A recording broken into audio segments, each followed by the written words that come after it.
예, 쓰임 받음의 유통기한이라는 제목으로 하나님 말씀 증거하도록 하겠습니다. 2008년 영화 놈, 좋은 놈, 나쁜 놈, 이상한 놈, 거기에 틀을 가지고 그 한번 세 명의 제자 살펴봤으면 좋겠습니다.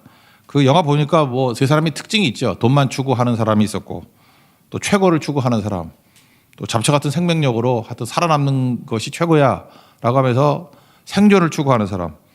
이 세 사람의 인생을 놓고 이게 만주걸팔에서 벌어지는 일인데, 그 열차 안에서 상당히 짧지만 인생을 추격한 것 같은 느낌이 있었습니다.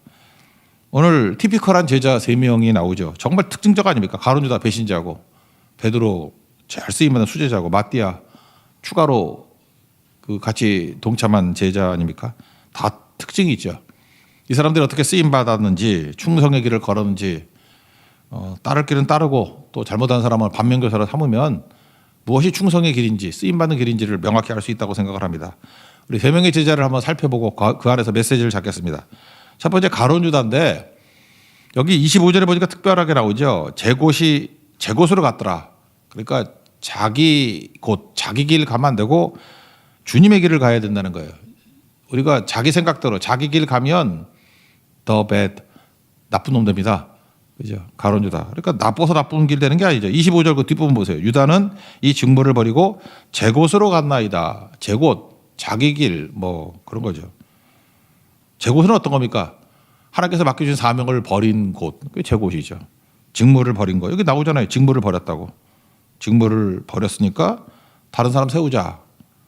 자기 목표, 자기 욕망, 자기 뜻, 자기 생각이 너무 강한 사람은 가룟 유다의 길 걸어갈 가능성이 아주 큽니다. 제자인데도 불구하고, 겉으로는 제자잖아요. 근데 너무 고집도 세고 뭐 자기 생각이에요. 자기 좋아하는 거. 그럼 압살롬 같이 돼요. 뭐 마음이나 훔치기는 하고, 뒷단에는 뭐 되는 것 같이 보이는데 얻어 터져서 망하는 길 가고, 배신자의 길 걷고. 그러니까 결국은 걸음이 끝을 결정하는 거죠. 그러니까 자기 길을 걸어가면 안 되고 주님의 길을 걸어야 된다. 뭐 마지막은 되게 비참하지 않습니까? 이게 마태복음 27장 3절부터 나오는 얘기하고 연결된 건데, 그 스스로 뉘우치죠. 예수 십자가 달리치고 난 다음에. 그래서 은30을 대제사장에게 도로 갖다 줬다. 그랬더니 발뺌하죠. 우리가 무슨 상관이 있냐? 내가 당하라. 그랬더니 마태복음 27장 5절에 스스로 목매어 죽은지라. 그러니까 이게 목매다가 죽었는가 봐요. 그래서 핏값을 받은 걸 성전고에 넣을 수 없다. 그래서 어떤 토기장이 밭을 사서 나그네의 무덤으로 담았죠. 그걸 뭐라 그래? 피밭. 아겔다마라 그랬죠. 그러니까 여기서 목매달아 죽은 게 마태복음에 나오는 얘기고. 근데 오늘 한번 보십시오. 18절, 19절 보니까 이 사람이 가로쳐 있죠. 이 사람 설명한 거예요. 이 사람이 불의의 싹스로 밭을 사고 후에 몸이 곤두박질하여 배가 터져 창자가 다 흘러나온지라. 목매달아 있다가 몸무게 때문에 아마 이게 끊어졌는가 봐, 끈이.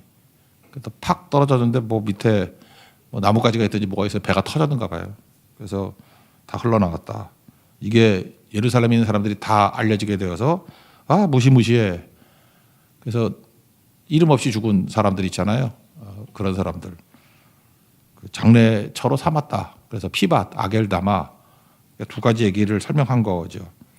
그러니까 이런 거죠. 가룟 유다의 길을 걸으면, 자기 멋대로 길을 걸으면 우리에게 주는 귀중한 메시지예요. 결국은 피밭으로 끝납니다.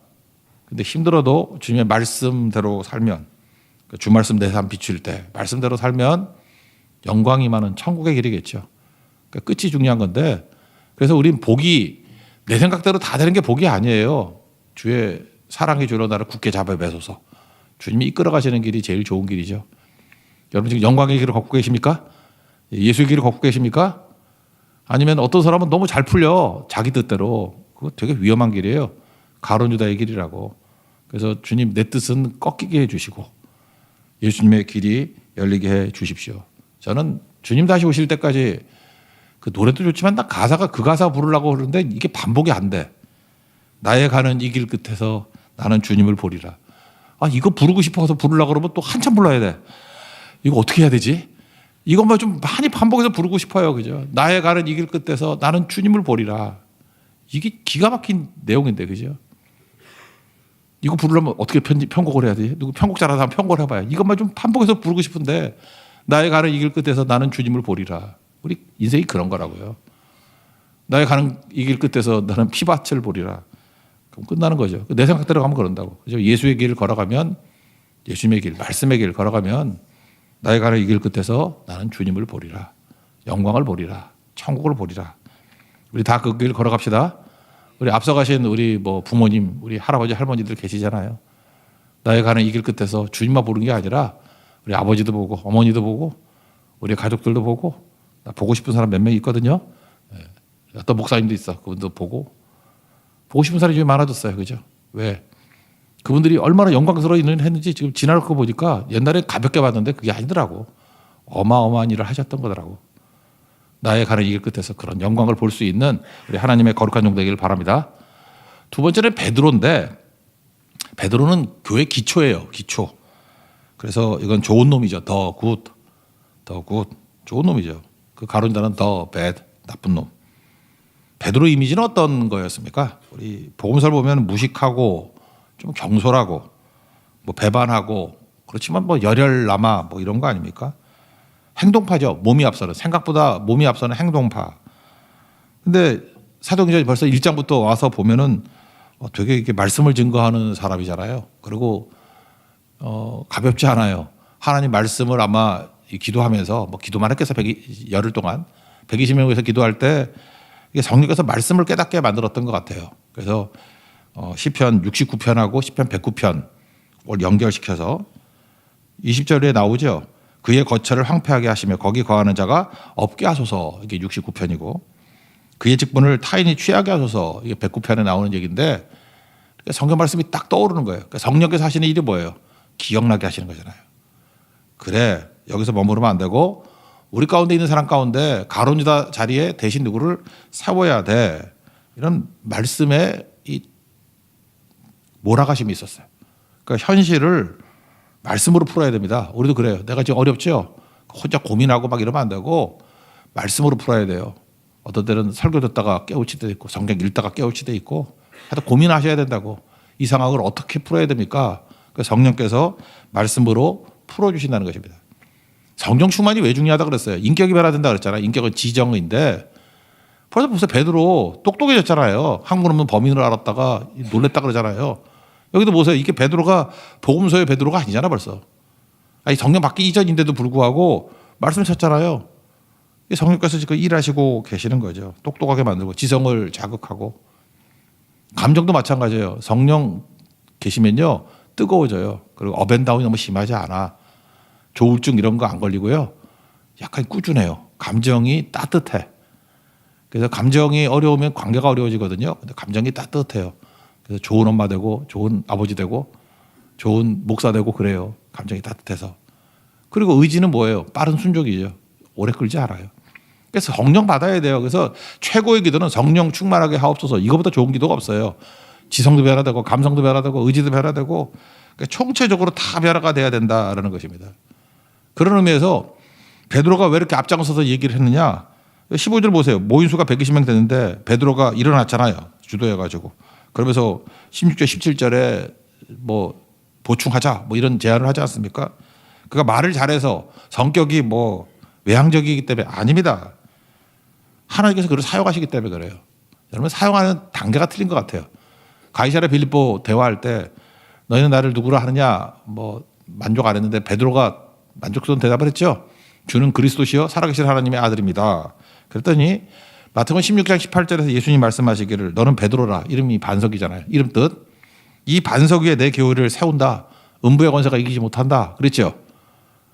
교회는요. 여러분들 그 쓰임받을 타이밍이 다 틀려요. 그러니까 쓰임받는 유통기한이 있다고. 제가 볼 때 그래요. 이 제자들 가운데 베드로는 반석이니까 기초 역할을 해요. 교회 기초 역할. 그래서 뭐 시작할 때 베드로가 다 나와. 그죠? 모세도 마찬가지죠. 구약의 기초. 모세가 기초예요. 그 다음에 기둥 세울 때 보면 바울이 해요. 바울이 베드로가 기둥 세운 건 별로 없어. 뭐 기초만 닦아. 그러니까 베드로는 뭐 시작만 해. 그러면 그 다음 사람이 기둥 세워요. 뭐 교회에서도 그렇잖아요. 뭐 성교 가자 이러는 사람이 있고 그거 자기 뭘 할지 몰라. 그리고 실제로 가가지고 성교가 되게 만드는 사람이 있잖아요. 기둥. 그 다음에 또 팔로우업을 하는 사람이 있죠. 이렇게 마무리 짓고 실제로 열매를 거두게 만드는 거예요. 그게 요한이에요. 요한이 90세 넘은 것까지 살아서 왜 요한이 그 역할을 감당했냐 하면은 다 순교 했잖아요. 그러니까 요한은 요한 복음을 통해서 믿음을 강조했고 요한 서신, 요한 1, 2, 3, 4를 통해서는 사랑을 강조했고 요한 계시록을 통해서는 소망, 믿음, 소망, 사랑 이게 다 증거했던 사람 아닙니까? 그러니까 제자들도 주도적으로 쓰시는 데가 다 다르다니까요. 기초로 쓰는 사람이 있어요. 그러면 이때 미루면 안 된다고. 뭐 나중에 뭐 아니에요. 너는 부르심이 기초거든. 그래서 초반에 엄청 열심히 뛰어야 될 사람이 있다고요. 물론 뒤에도 쓰임 받지만 하나님께서 뒤에 쓰실지 안 쓰실지 어떻게 알아 그거. 베드로는 초반에 다 쓰임 받았어요. 그리고 짧고 굵게 순교하고 갚아냈잖아요. 이때 순종 안 했으면 뭐 나중에 그러다가 끝나버린다고. 바울 보세요. 바울은 초반에는 알아서 충분히 핍박하고 다니잖아. 그저 지금 나쁜 짓 깽판 치는 사람 보면 전 그래요. 제가 이게 괜히 농담을 하는 게 아니에요. 우리 교회도 이렇게 어려서부터 잘하는데 지금 상태가 안 좋은 젊은이들이 있어. 그러면 너는 바울 될 거야. 그러면 애들이 뭔 뜻인지 몰라. 너 깽판 치고 다니다가 이제 죽을 고생하고 돌아올 거야. 너 기둥이야. 우리가 기둥 되게 많아요. 막 기둥 1번, 2번, 3번. 내가 지금 리스트 다 있어. 이제 고생은 엄청 하겠지. 바울은 쉽지 않아. 뭐 강의 위험, 바다의 위험, 뭐 풍랑이 일어가지고 일주일 동안 매달려 있어야 되고 순교가 편하지. 그게 편해. 그게 내가 가지수해 보니까 진짜 죽지 못해 사는 인생이야. 엄청 고생했거든요. 기둥이야 기둥. 그리고 요한은 차분하게 이게 있는 둥 마는 둥. 뭐 보면은 베드로와 요한이 같다 그러는데 뭐 대단한 세 명이었잖아요. 세 명인데 한 명 제자는 첫 번째 순교했잖아요. 야고보. 세베대야드 야고보. 그죠? 순교하고. 그 다음에 베드로도 뭐 순교하고. 셋 중에 이 넘버 3였던 사람 하나 남았다고 요한. 뭐 별로 튀는 게 없어요. 오래 살게 만든 이유가 뭔지 알아요? 늙어 살 일이 되게 많기 때문에 그래요. 반모습에 유배돼가지고 볼 것도 많고, 그죠? 이렇게 기록할 것도 많고. 그래서 지붕 세우잖아, 지붕. 모른다고 그게. 그러니까 하나님께서 부르신 일에 충성을 다하는 게 꼭 필요하다는 것입니다. 우리 출애굽도 보십시오. 출애굽하고 광야에서는 모세가 한 거예요. 모세가 다 하나요? 느보산에서 이제 바이바이, 너 이제 천국 가자. 모세가 늙어서 그런 게 아니에요. 그때까지 눈이 흐리지 않았대. 나이 들면 눈이 안 좋아지잖아요. 근데 120세에도 눈이 흐려지지 않았다는 것을 팔팔했다는 거예요. 그냥 그리스도인들은 이렇게 시름시름 앓다 가는 게 아니라 그냥 한 방에 팍 가는 거야. 그냥 모세 120세에 그냥 한 방에 팍 가버리잖아. 근데 그게 뭐 잘못해서 그래요? 사명 다 이러면 가는 거지. 그 다음에 여호수아 가잖아요. 여호수아. 그죠? 여호수아는 제가 볼 때 바울 같은 역할이에요. 기둥 세우는 거. 그 다음에 마무리는 누가 합니까? 원래 마무리가 사사기에서 12명의 사사가 나오는데 12번째 사사가 삼손이라고 해요. 삼손이 마무리 짓기를 원하셨다고 하나님이. 어떻게 하느냐 하면은 한 시대의 패러다임이 바뀔 때마다 이 사람이 중요한 인물이다라고 말하는 것을 보여주는 성경의 어떤 도구가 있어요. 그게 뭐냐면 탄생 기사예요. 이 사람이 어떻게 태어났다 주절주절 얘기하면 되게 중요한 사람이다 그런 거예요. 세례 요한 뭐 탄생 기사 나오잖아. 그죠? 뭐 엘리사베드가 사가랴 뭐 탄생 기사 나오잖아요. 구약의 마무리다. 그래서 마지막 구약인 최초의 신약인 그러잖아요. 마무리 짓는 거야. 뭐 예수님이야 말할 것도 없고. 근데 삼손이 사사기에서 유일하게 탄생 기사가 나오거든. 어떻게 태어나는지. 애 못 낳는 엄마였는데 뭐 기도 중에 낳았고 또 이게 서원에서 낳은 아들 아니에요. 그랬더니 뭐 머리 자르지 않고 뭐 맨날 우리 뭐 요한이나 뭐 베드로 뭐 이런 애들 보면 다 아들 못 낳아가지고 내 친구들 참 불행한 인생들이에요. 기도로 낳은 아들들 뭐 그런 애들이잖아요. 삼손이 그런 거였다고. 그래서 여기서 마무리 짓기를 원했는데 사실 좀 제대로 못했죠. 하나님 앞에 마음껏 쓰임 받지 못하잖아요. 그래서 삼손이 역할을 다 못하니까 삼손 이후에 그 사사기에 지저분한 얘기들 입에 담기도 힘든 얘기들. 그리고 그 마무리를 누가 져요? 사무엘이 짓는다고. 그래서 마지막 사사가 사무엘이라 그러잖아요. 사무엘. 삼손이 못한 걸 사무엘이 마무리 짓는다고. 그러니까 사무엘도 또 탄생 기사가 나오죠. 그래서 한나가 나오고 뭐 애 못 낳고 또 그러는 거예요. 그래서 그러니까 무슨 얘기예요? 쓰임 받으면 유통기한이 있다고. 삼손은 삼손으로 쓰임 받아야 되는 거라. 거기서 끝내고 지붕 얹기를 원했는데 안 하네. 그러니까 뭐 내가 볼 때 그 삼손은 버림받지는 않았지만 이 반쯤 순종하면 말미암아 마무리 못 졌어요. 그래서 사무엘이 마무리 짓잖아요. 그래서 최후의 사사로 끝맺고 이제 다윗 메시아 왕국의 기초가 되는 다윗 왕국이 시작되는 거 아닙니까? 그렇게 쓰임 받는다고요. 그러므로 여러분들 하나님께서 여러분 부르실 때 자기 중심으로 생각하면 여러분들 진짜 쓰임 받지 못합니다. 하나님께서 나를 어떻게 쓰실지 모르잖아요. 나를 기초로 쓸지, 기둥으로 쓸지, 지붕으로 쓸지. 그리고 오래 사는 사람도 쓰임이 다 달라요. 저도 그런 것 같아요. 저도 보면은 뭐 이게 20대, 30대 쓰임 받은 거하고 40대, 50대 쓰임 받은 거 좀 다르잖아. 지금하고 30, 40대, 뭐 20대 좀 다른 것 같아요. 그러면 내가 선택하는 게 아니잖아요. 하나님께서 부르시는 대로 그 부르심에 충성하면 되는 거죠. 그죠? 오늘 부르셨습니다. 2023년 오늘 부르셨어요. 2024년 오늘 부르셨어요. 지금 순종하자면 안 될 순종이 있다고. 그 순종하십시오. 베드로가 보여주는 거예요. 베드로는 교회의 기초다. 이 반석 위에 내 교회를 세우리라. 우리 그런 분들이 있어요. 기초가 되는 분들, 뭐 시작하시는 분들. 또 어떤 분들은 바울과 같이 기둥세로가 부르신 분이 있어요. 어떤 분은 마지막까지 충성을 다하면서 지붕 덮어. 근데 뭐 이 나이에 내가 뭐 이거 하리 뭐 이러면서 딴짓 하면은 안 되죠. 다 사명이 있다니까요. 전부 다 사명이 있다고. 사명 저버리지 마십시오. 즉각적인 순종하는 하나님의 종 되기를 바랍니다. 마지막으로 마띠아인데 마띠아는 이상한 놈이라고 말할 수 있죠. The weird. 이상한 놈. 뜻밖의 인물이죠. 예수님이 제자들이 12명이다. 예, 그것도 맞아요. 마태복음 10장 보면 12명이었고 둘씩. 누가복음 10장에 보면 70인이 있었어요. 70인이 또 있었는가 봐. 2명씩 35개 팀 내보내고. 고린도전서 15장에 보면 그 4절에 보니까 장사 지낸 바 되었다가 사흘 만에 성경대로 사흘 만에 다시 살아나셨다. 부활하셨다. 5절 게바에게 보이시고 후에 12 제자에게 보이셨다.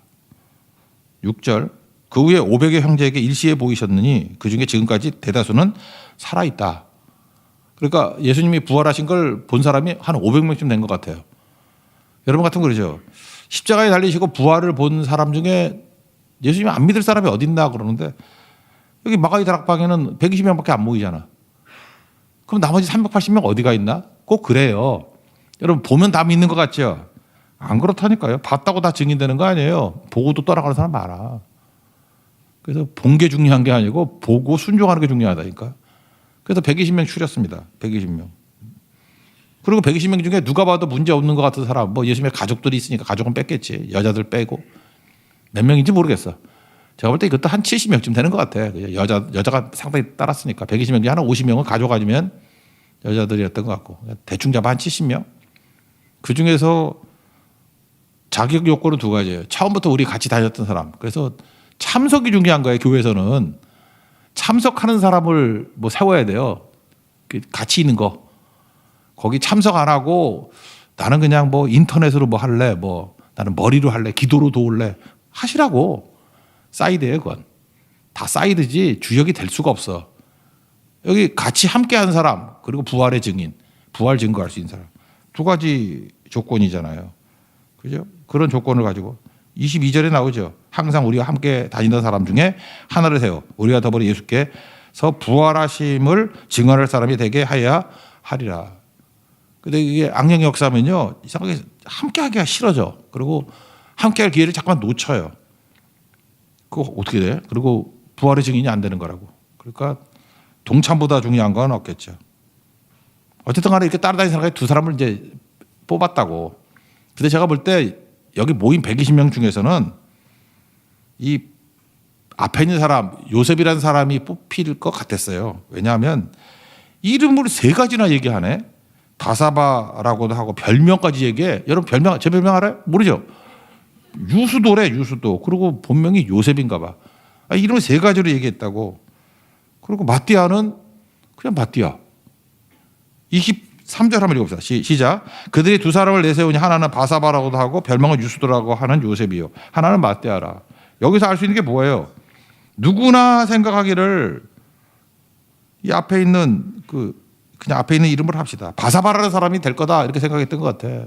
바사바 알지? 다 알아요. 다. 얼마나 유명한지 뭐 별명도 알아. 유수도고 그다음에 원래 이름이 뭐 이거 요셉인지 뭐 모르겠어요. 이거 뭐 외국어 이름도 알고 뭐 우리 같은 한국 이름도 알고 별명도 알고 이 정도로 알 정도면은 되게 유명한 거 아니에요, 교회 안에서. 그래서 어떻게 보면 마띠아는 들러리 같은 것 되겠어요. 이거 되는데 또 혹시 모르니까 자격 있는 두 사람 중에 뽑지만 분명히 바사바가 될 거야라고 생각했는데 제비 뽑았더니 누가 됐어요? 마띠아가 됐다고. 이거 되게 중요하다고 생각해요. 교회에서 일꾼들 뽑다 보면은 이렇게 세우다 보면은 의외의 인물이 되게 많이 세워져요. 뜻밖의 인물. 목사들 이렇게 지도자니까 기도하잖아요. 기도도 해요. 그래서 머릿속에 이 사람을 통해서 이번 선교를 좀 주도적으로 해야 되겠구나 생각하는데 성령께서 이렇게 저렇게 막 바꿔가지고 결국 사용하는 사람은 딴 사람이야. 그때 제가 느끼는 게 뭐냐면 의외네, 뜻밖이네. 근데 초대교회 특징이 뭐예요? 불평하는 사람 없었고 이의 제기하는 사람 없었고 그것을 주님의 인도하심으로 받아들였다고. 그래서 교회는요 사람 예측대로 되지 않습니다. 그래서 지나봐야 알아요. 하나님이 누구를 들어 쓰시는지. 묘해요. 그냥 우린 신경 안 써도 돼. 기도만 하고 그냥 알아서들 하세요. 알아서들 다 하다 보면은 결국에 쓰는 사람은 하나님이 저 사람을 쓰시는구나. 이게 깨닫게 돼요. 그렇다고 바사바가 나쁜 사람의 뜻이 아니에요. 하나님이 마띠아를 쓰신다. 그런 거라고. 이거 가지고 또 어떤 사람은 이런 얘기를 해. 이거 인간적으로 뽑으면 안 된대. 어떤 학자가 그래요. 이 마띠아 뽑으면 안 됐고 그냥 가만히 죽치고 있었으면 하나님께서 뽑으신 바울이 있다는 거예요. 그래서 12사도 중에 가룟유다 대신에 바울이 들어가야 되는데 괜히 인간이 이 베드로가 괜히 설쳐가지고 복잡하게 만들었다. 그래서 고린도 후서 같은 데 보면 바울의 사도권을 막 의심하고 그러잖아. 고린도 교회가. 거 봐라. 이거 다 뿌리는 베드로다. 막 그렇게 음모형으로 하시는 분이 있어요. 그분은 내가 볼 때 믿음이 없어. 음모론자야. 그거 아니죠. 그리고 요한계시록 살폈죠. 요한계시록 21장 14절 보니까 천국 가니까 12기초석이 있고 그다음 어린 양의 12사도의 이름이 그 위에 기초석 위에 이름이 있다 그러죠. 요한계시록 21장 14절 이게 새벽에 나오시는 분은 차례 안 나오시는데 오늘 차례 마지막 날이에요. 나오세요. 차례 했다고. 그러면 12사도의 이름이 있습니다. 퀴즈. 12사도의 이름 중에 12번째 마지막 1번 가룟유다 2번 바울 3번 마띠아 몇 번? 4번 전병욱 몇 번? 마띠아에 마띠아 12사도의 이름에 마띠아가 들어가 있다고. 마띠아가. 왜냐하면 6절에 나오잖아요. 주의 나라를 회복하심이 이때니까. 나라 회복이잖아요. 하나님 나라 설명했잖아요. 12지파 그러면 이스라엘 나라예요. 12사도 그러면 하나님의 나라예요. 내가 하나님의 나라를 세운다. 그런 뜻이에요. 12를 채워서. 그러니까 누가 필요한 것입니까? 증인이 필요하다. 마띠아는 나중에 어떻게 됐냐. 아프리카도 가는가 봐. 이 사람은 뭐 늦게 와서 그런지 싸돌아다니는 데가 많아. 이디오피아 가가지고 거기도 복음을 증거했고요. 다시 위쪽으로 와서 터키의 갑바도기아 그 뭐 지하 도시 있었다 그랬죠. 60km나 되는 데린 쿠유라고. 이게 아마도 마띠아 유적지가 아닐까라고 추정도 하는 사람이 있어요. 그리고 어디서 순교했느냐? 흑해 올라가서 동부 쪽. 옛날에 그 러시아 말로는 구루지아 공화국, 구루지아. 근데 자기들은 러시아 말 싫다. 그래서 우리식으로 한다. 그래서 조지아 공화국이래. 조지아가 미국에도 있지만 원래는 조지아가 거기 있어요. 조지아 공화국. 거기 되게 공기도 좋고 좋다 그러던데. 거기서 돌 맞아 순교했어요. 그래서 구루지아, 조지아 뭐 이런 데 가면은 누굴 생각하게 돼요? 마띠아가 순교한 장소. 그러니까 사명 다 했죠.